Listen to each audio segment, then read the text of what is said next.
আসসালামু আলাইকুম সবাইকে। আশা করি আপনারা সবাই অনেক ভালো আছেন। আমরাও ভালো আছি আলহামদুলিল্লাহ। তো আমি আর আমার মামাতো বোন ঈদের উদ্দেশ্যে আমাদের যে যার জায়গা থেকে নাটোরে চলে এসেছি। তো আমরা চিন্তা করলাম যে আজকে একটু ঘোরা যাক।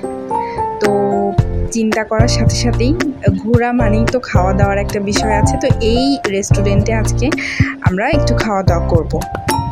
তো এই রেস্টুরেন্টের সামনে ঠিক এরকম একটা ভিউ। তো আমরা এখন রেস্টুরেন্টের ভিতরে গেলাম। রেস্টুরেন্টটা মোটামুটি ফাঁকাই আছে। নর্মালি এই সময় রেস্টুরেন্টটা ফাঁকা পাওয়া যায় না, আসলে ঈদের আগে পরে তো ভিড় লেগেই থাকে।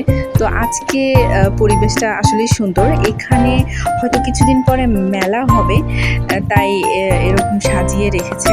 এই জায়গাগুলো দেখলে না অনেক স্মৃতি মনে পড়ে যায়। এই জায়গাগুলোর আশেপাশে দিয়ে আসলে আমরা প্রাইভেট পড়তে গিয়েছি কোচিং সেন্টারে। তো যাই হোক, এখানে আমরা খাবার অর্ডার করে খাবারের জন্য ওয়েট করছি এবং ওয়েট করতে করতে আমরা দুই বোন মিলে গল্পও করছিলাম অনেক রকম। তো আমাদের খাবার চলে এসেছে। তো আজকে আমরা পিৎজা অর্ডার করেছিলাম। অনেক কনফিউশনে ছিলাম আসলে কি করব দুজন মিলে। দুজনই আমরা সবসময় কনফিউশনেই থাকি কোনো কিছুতে আসলে। তো শেষ পর্যন্ত আমরা এটা ডিসাইড করলাম পিৎজাই খাওয়া হোক। তো আমরা পিৎজা খেয়েছিলাম। তো এটা আসলে মজা ছিল।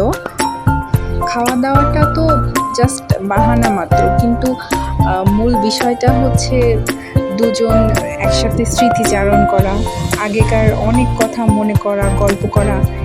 এই জন্যই তো আসলে ঘুরতে আসা।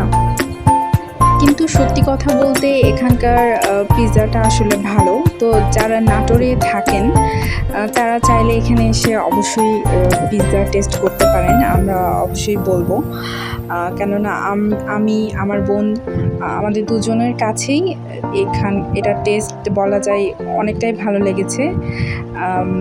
এই আর কি। কিন্তু আমরা আসলে পুরোটা শেষ করতে পারিনি। এই যে পড়ে আছে, প্রথমে তো দেখে মনে হয়েছিল সব খেয়ে ফেলবো একসাথে, কিন্তু আসলে না, বেশিরভাগটাই পড়ে আছে, দুজন মিলে শেষ করতে পারিনি।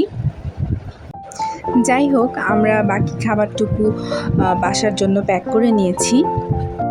রেস্টুরেন্ট থেকে বের হয়ে পাশে স্বপ্নের আউটলেট ছিল। তো আমরা এখান থেকে বের হয়ে স্বপ্নতে গিয়েছিলাম কিছু শপিং করার জন্য।